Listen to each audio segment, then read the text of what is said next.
We've just had the notification from the FAA just minutes before 9 a.m. that the ground stop that they had put in place has now been lifted, which means that flight operations can now begin to resume in all airports across the nation. A couple of airports, Newark and Atlanta, had started resuming flights a little bit earlier because they're extremely busy airports. And so the idea was to start kicking off things a little bit earlier in those big hubs.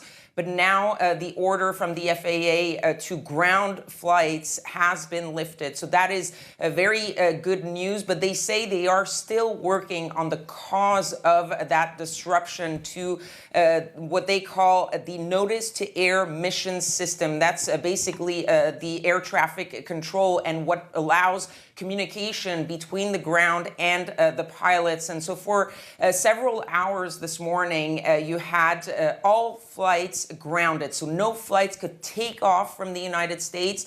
But of course, they had put out a statement saying that if there were flights trying to land, those could land safely. So there was a glitch, still looking to see what the cause of it is, but not much more information there so far.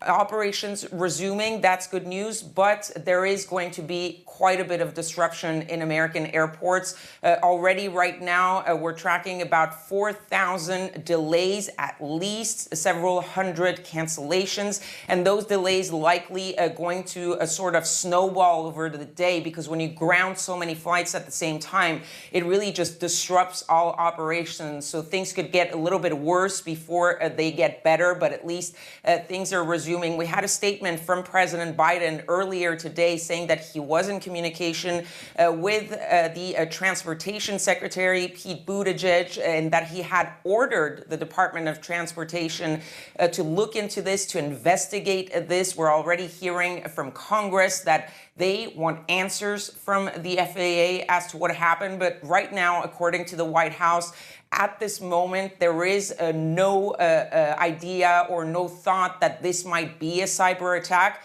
But the president himself saying that right now they still don't know the cause, but they feel and they think that this is not a cyber attack, at least at this point.